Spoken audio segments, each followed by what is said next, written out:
អូបងប្អូនឆ្ងាញ់ណាស់បាទថ្ងៃនេះបានម្ហូបថ្មីបងប្អូនមកធ្វើចែកជូនបងប្អូនទស្សនាមានបំណងចង់ឲ្យបងប្អូនចេះធ្វើផងណាបងប្អូនណានេះឆ្ងាញ់ណាស់បាទសាកយកទៅធ្វើញ៉ាំទាំងអស់គ្នាតើបងប្អូនមុននឹងចូលដល់របៀបធ្វើយើងមើលគ្រឿងផ្សំយើងសិនតើយើងប្រើអ្វីខ្លះក្នុងការធ្វើណាហ្នឹងហើយមុនដំបូងនេះគឺយើងមានសាច់ជ្រូក3ជាន់បងប្អូនប្រើតិចឬច្រើនអាស្រ័យលើបងប្អូនមានចឹងទៅបាទចំណែកគ្រឿងក្រៅផ្សេងទៀតដូចជាម្ទេសថ្ងៃនេះខ្ញុំប្រើម្ទេសដល់ទៅ2មុខជាលក្ខណៈម្ទេសក្រៀមបាទអានេះគឺម្ទេសហិលយើងហ្នឹងម្ទេសក្រៀមបងប្អូនណាហើយចំណែកខាងในវិញគឺម្ទេសឆ្អើរបាទម្ទេសឆ្អើរឬក៏ម្ទេសផ្លោកក្រៀមនេះឯងខ្ញុំហាន់ល្អិតៗចឹងទៅបាទងាយស្រួលក្នុងការបុកហ្នឹងហើយក៏មានខ្ទឹមសផងដែរហ្នឹងហើយចំណែកបន្លែបងប្អូនដឹងស្រាប់ហើយគឺខ្ញុំប្រើបាទត្រប់ភ្លុកនេះបងប្អូនណាឬបងប្អូនខ្លះហៅថាត្រប់វែងហ្នឹងហើយណាខ្ញុំប្រើ2ផ្លែហើយក៏មានស្លឹកជីវ៉ាន់ស៊ុយមានដើមខ្ទឹមផងដែរណាបងប្អូនហ្នឹងហើយបាទបងប្អូនឥឡូវនេះយើងមកចិតត្រប់ឲ្យយើងមុនដំបូងសិនណាហ្នឹងហើយពុះចង់ចិតយ៉ាងម៉េចក៏បានដែរបាទចំណែកខ្ញុំក៏ហាន់កង់ចេះសិនមកបាទហាន់កង់ចេះសិនមកហើយចាប់ផ្ដើមពុះឬក៏ចិតតាមដំណើររឿងប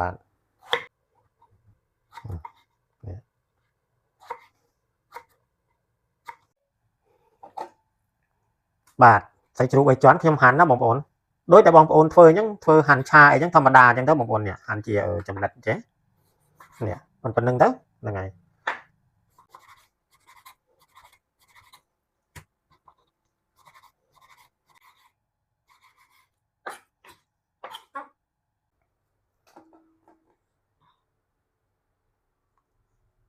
បងប្អូនយើងបុកម្ទេសយើងសិនណាដាក់ម្ទេសក្រៀមមក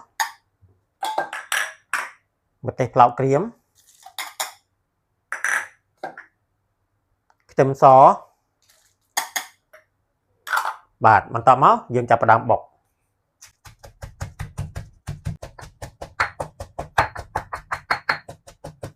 បាទបងប្អូនយើងបុកប៉ុណ្្នឹងបានហើយនេះមិនបាច់ឲ្យបែកពេកណាធ្វើយ៉ាងណាឲ្យតែខ្ទឹមហ្នឹងវាបែកទៅបានហើយចំណែកម្ទេសមិនបាច់បែកទៅបានហើយនេះតែប៉ុណ្្នឹងទៅគឺប្រើការបានបាទបងប្អូនកាលណាយើងចិតត្រប់រួចហើយយើងយកត្រប់យើងមកសម្លោកបន្តិចណាបាទនេះថាយើងមិនមែនយកមកចៀនទេបងប្អូនហ្នឹងហើយយកមកឲ្យពណ៌បានល្អដាក់ប្រេងឆាឬដាក់ខ្លាញ់ឲ្យក្តៅមកត្រឡប់វាសិនមកណាបងប្អូនប្រហែលជា1នាទីនេះត្រឡប់ចុះត្រឡប់ឡើងចេះប្រហែលជា1នាទីអញ្ចឹងល្មមថាវាស្លោកហើយបងប្អូនដល់ពេលហ្នឹងគឺយើងស្រង់បានហើយណាហ្នឹងហើយយើងស្រង់មក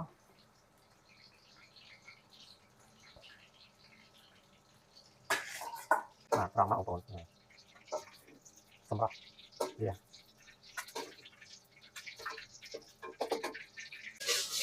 បាទបងប្អូនបន្តមកទៀតយើងដាក់ខ្ទះហើយចាក់ប្រេងឆាចូលតែបន្តិចបានហើយហ្នឹងហើយ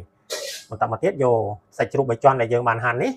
ដាក់ចូលដើម្បីត្រឡប់វាបន្តិចបងប្អូនហ្នឹងហើយយើងមិនបាច់ចាំដាក់ប្រេងឆាឬដាក់ខ្លាញ់ច្រើនទេព្រោះអីសាច់ជ្រូក3ជាន់ហ្នឹងវាមានខ្លាញ់ហើយអញ្ចឹងណាយើងត្រឡប់វាបន្តិចមកឲ្យវាឡើងពណ៌ឲ្យវាឡើងឈ្ងុយសិនណាបាទ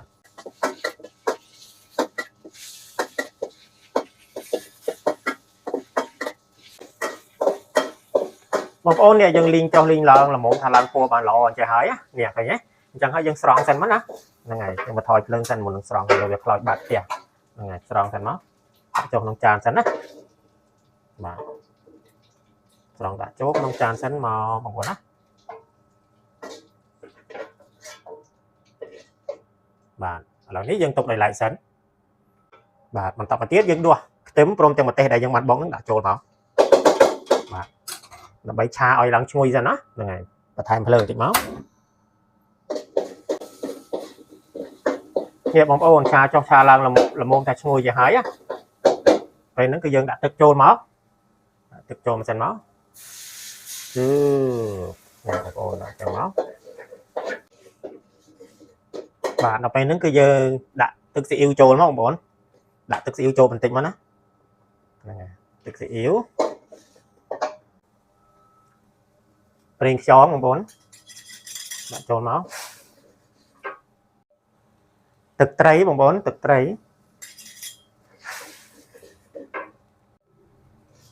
ស្ករស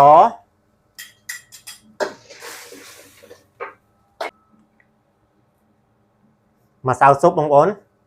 và đã bị chế cái đã tạm đứng đó bông ổn á nó xài lên bông ổn cho chết đáy bị chế này đã mà sao súp nó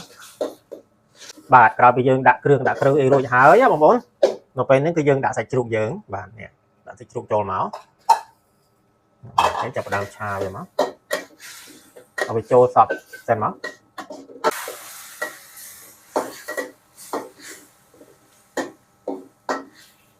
นั่นไงดัดสรุปให้ชาบนปรามตลอดให้ยืงก็โยตรับเวงมายืงđãโจลนั่นไงให้ยืงจับด้ามชาแต่มาลอง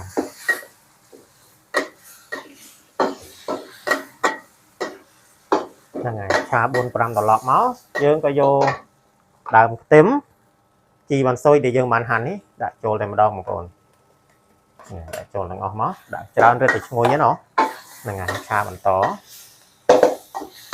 có 400 đô la các bạn này một con nè cái này tới dương bàn hay một con nè cái nhé còn tập này dương bàn hay trà trọc vén cho mùi nâng sạch chụp bày cho anh bạn tạm liệt cái này để nhóm bàn bằng hai nhé cứ ngày một con đừng đặt ngày mong bạn hay có